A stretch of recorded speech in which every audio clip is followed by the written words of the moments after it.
اعوذ باللہ من الشیطان الرجیم بسم اللہ الرحمن الرحیم. شروع کرتے ہیں اللہ کے نام سے جو نہایت مہربان اور رحم کرنے والا ہے. آج ہمارا ٹاپک ہے explain the system in design phase. نظام کے ڈیزائن کے مرحلے کی مختصر وضاحت کریں. System design phase is use to design the logically and physical model of new system. System design کا مرحلہ نئے سسٹم کے منطقی اور جسمانی ماڈل کو ڈیزائن کرنے کے لیے استعمال کیا جاتا ہے. The system design state how to new system will meet the requirement identified in system analysis phase. System کے ڈیزائن میں بتایا گیا ہے کہ نئے سسٹم کے تجزیے کے مرحلے میں شناخت کی گئی ضرورت کو کیسے پورا کریں. Logically design. Logical design describe the general function capabilities of new system. Logical design نظام کے عمومی فنکشن صلاحیتوں کو بیان کرتا ہے. It review the system requirement and consider major system component. یہ سسٹم کی ضرورت کا جائزہ لیتا ہے اور سسٹم کے اہم اجزاء پر غور کرتا ہے. Case tool and project management software are used in this step. اس مرحلے میں کیس ٹول اور پروجیکٹ مینجمنٹ سافٹ ویئر استعمال کیے جاتے ہیں. Different tools are used to prepare logical design and MS project and gentle chart etc. Logical design تیار کرنے کے لیے مختلف ٹول استعمال کی جاتے ہیں جیسے کہ MS پروجیکٹ اور گینٹ چارٹ وغیرہ. صفحہ نمبر 30 آپ اپنی بک کے مطابق دیکھ لیں. Computer first year computer studies. Physical design. Physical design describe how the purpose system will deliver the capabilities specified and logical design. اس میں کہہ رہے ہیں کہ جسمانی ڈیزائن یا فزیکل ڈیزائن بیان کرتا ہے بیان کرتا ہے کہ موجودہ نظام لاجیکل ڈیزائن میں مخصوص صلاحیتوں کو کیسے فراہم کرے گا. It specify the following. یہ مندرجہ ذیل کی وضاحت کرتا ہے. ان میں کون سی ہے؟ آؤٹ پٹ ریکوائرمنٹ، ان پٹ ریکوائرمنٹ ہے، soft where requirement, processing requirement ہے، سسٹم کنٹرول ہے، back up and recovery produce ہے. ان میں کہتے ہیں ان پٹ کی ضرورت ہوتی ہے، آؤٹ پٹ کی ضرورت ہے، اس کے بعد پروسیسنگ کی ضرورت ہے، اسٹوریج کی ضرورت ہے، اس کے بعد بیک اپ اینڈ ریکوری کے طریقہ کار ہے، سسٹم کنٹرول ہے. پہلا ہے رپورٹ. رپورٹ کیا ہے؟ A detailed report is prepared at the end of design phase. Design کے مرحلے کے اختتام پر ایک تفصیلی رپورٹ تیار کی جاتی ہے. It is also submitted to the higher management for approval. اسے منظوری کے لیے اعلیٰ انتظامیہ کو بھی پیش کیا جاتا ہے. اس کے بعد ہے what is important of testing phase, how the system is tested. جانچ کے مرحلے کی کیا اہمیت ہے، سسٹم کی جانچ کیسے کی جاتی ہے. complete testing of the system is very important. System کی مکمل جانچ بہت ضروری ہے. A system must be tested to be detect and remove error in it. اس میں موجودہ خامیوں کو پتہ لگانے اور اسے دور کرنے کے لیے ایک سسٹم کا تجزیہ کیا جاتا ہے. The system is tested by giving some data. System کو نمونہ ڈیٹا دے کے جانچا جاتا ہے. A system can be tested in two states. نظام کو دو مرحلوں میں ٹیسٹ کیا جاتا ہے. یونٹ ٹیسٹ ہے. It is also known as model testing. اسے ماڈل ٹیسٹنگ کے نام سے بھی جانا جاتا ہے. In this stage, individual unit or modules of the system are tested by using same data. اس مرحلے میں انفرادی اکائیوں یا نظام کے ماڈیولز کو نمونے کے اعداد و شمار کا استعمال کر کے جانچا جاتا ہے. اس کے بعد ہے system unit testing. Unit testing it is also known as model testing. Unit testing کو ہم ماڈل ٹیسٹنگ کے نام سے بھی جانتے ہیں.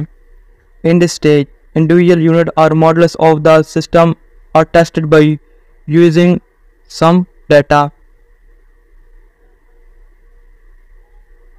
اس میں کہہ رہے ہیں اس مرحلے میں انفرادی اکائیوں کے نظام کے مالیکول نمودے کے اعداد و شمار کو استعمال کر کے جانا جاتا ہے. System testing. In this stage اس مرحلے میں all modules or units are combined to make a complete system. تمام ماڈولز یا یونٹ کو ملا کر ایک مکمل نظام بنایا جاتا ہے. The complete system is then tested as a whole.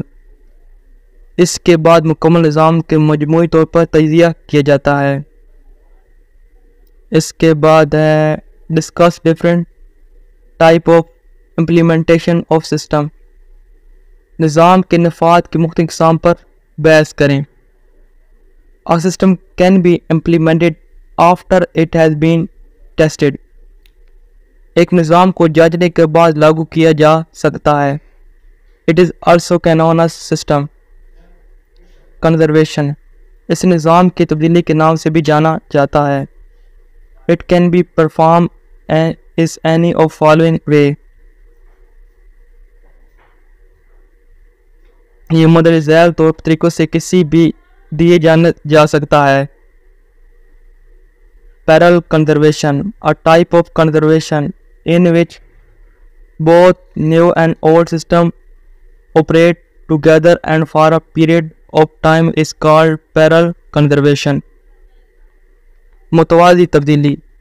تبدیلی کی ایک قسم جس میں نئے اور پرانے دونوں نظام کو ایک وقت کے لیے ایک ساتھ چلایا جاتا ہے.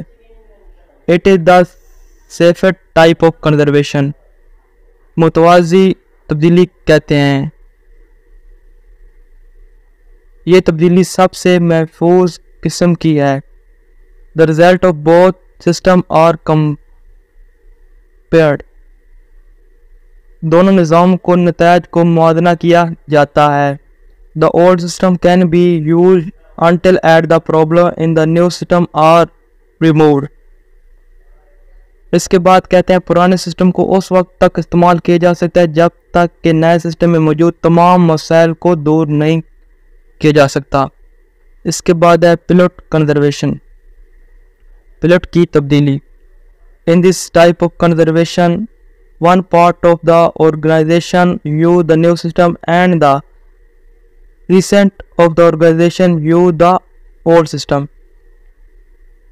اس میں کہہ رہے ہیں کہ اس قسم کی تبدیلی میں نظام کا ایک حصہ نئے نظام کو استعمال کرتا ہے اور باقی تنظیم پرانے نظام کو استعمال کرتی ہے. اس میں کہہ رہے ہیں ایک تنظیم جو ہے نئے سسٹم کو یوز کر رہی ہے اور ایک تنظیم جو ہوتی ہے وہ پرانے سسٹم کو یوز کر رہی ہے. When one part of the organization is saved, when the new system, the result of organization can start using it. جب تنظیم کا ایک حصہ نئے نظام سے مطمئن ہو جائے تو باقی تنظیم اسے استعمال کرنا شروع کر سکتے ہیں. اس میں کہہ رہے ہیں ایک نظام جو ہوتا ہے پرانی خصوصیات کے ساتھ کچھ ماڈل استعمال کر رہا ہے اور کچھ نئے ماڈل کے ساتھ. جب انہیں نئے ماڈل کے بارے میں پتہ چلتا ہے کہ اس میں پرانے کے اور نئے کی دونوں خصوصیات ملا کے دی گئی ہیں تو پھر وہ نئے والے کو استعمال کرنا شروع کر دیتے ہیں. اس کے بعد ہے pace conservation, a type of conservation in which individually component of new system is implemented one by one is called pace conservation. مرحلہ وار تبدیلی. تبدیلی کی یہ ایک قسم ہے جس میں نئے نظام کے انفرادی اجزاء کو ایک ایک کر کے لاگو کیا جاتا ہے. اس تبدیلی کو ہم مرحلہ وار تبدیلی کہتے ہیں. اس کے بعد ہے ڈائریکٹ کنزرویشن. کنزرویشن کا مطلب کیا ہے جی؟ تبدیلی. In this type of conservation, the old system is directly replaced in the new system. اس قسم کی تبدیلی میں پرانے نظام کو براہ راست نئے نظام میں تبدیل کیا جاتا ہے. It is the most risky conservation. یہ سب سے زیادہ خطرناک تبدیلی ہے. It may be necessary when time is very short. یہ ضروری ہو سکتا ہے کہ جب بہت وقت کم درکار ہو. It is also called crash conservation. اسے crash conservation کے نام سے بھی جانا جاتا ہے. اس کے بعد describe the importance of using training to use a system.